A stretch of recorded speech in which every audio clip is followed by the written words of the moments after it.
எங்கள் ஊரில் இருக்க ஆயிரங்காத்த அம்மா கோயிலுக்கு தான் போயிட்டு ஆடி மாதம் பொங்கல் வைக்கிறதுக்காக போனோம். கூழ் ஊற்றுறதுக்கு முன்னாடி நம்ம ஊரில் இருக்க கிராம தெய்வதிக்கு நம்ம பொங்கல் வைக்கிறது எப்பவுமே வழக்கம். போயிட்டு பார்த்தா செம கூட்டம். ஃபஸ்ட்டு வீட்டிலேருந்து வரத்துக்கு முன்னாடியே மழை. அது வெயிட் பண்ணிட்டு இங்கே வந்தோடனே செம கூட்டம். அப்புறம் ஒருத்தராக பொங்கல் வச்சுட்டு எழுந்து போவாங்களா நாங்கள் பார்த்துட்டே இருந்தோம். அப்புறம் எழுந்து போனோடனே நாங்கள் ஒரு சீட்டை பிடிச்சிட்டு பொங்கல் வைக்கிறதுக்காக எங்கள் அம்மாவை உட்கார வச்சிட்டேன். நான் போயிட்டு உள்ளே போயிட்டு சுற்றி பார்த்துட்டே இருந்தேன். அப்புறம் எல்லாம் பிரசாதம் வாங்கி சாப்பிட்டுருந்தாங்க. நானும் பிரசாதம் வாங்கி சாப்பிட்டேன். ஒரு வழியாக எங்கள் அம்மா பொங்கலை முடிக்கிற ஸ்டேஜில் வந்துட்டாங்க. அதுக்கப்புறம் போய் பார்த்தா உள்ளே அனுமான் வால் மாதிரி பெரிய கியூ நிற்குது. அப்புறம் நான் போய் அந்த லைனில் நின்றுட்டு இருந்தேன். அதுக்கப்புறம் எங்கள் அம்மா பொங்கல் வச்சுட்டு அதை எடுத்துகிட்டு என் கூட ஜாயின் பண்ணிக்கினாங்க.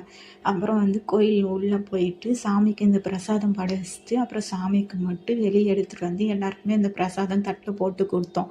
கொடுத்துட்டோன்னே எங்கள் கூட பக்கத்து வீட்டில் இருக்கிறவங்க 2 பேர் வந்தாங்க. அவங்களும் பொங்கல் வைக்க தான் வந்தாங்க. 3 பேருமே உட்காந்து ஜாலியாக அரட்டை வச்சுட்டு சாப்பிட்டு எல்லாருக்குமே அவங்க பிரசாதமும் சேர்ந்து எல்லாருக்குமே கொடுத்துட்டு, பக்கத்து வீட்டு பையன் பாருங்கள் எவ்வளோ ஜாலியாக சாப்பிட்டுட்டு இருக்கான்.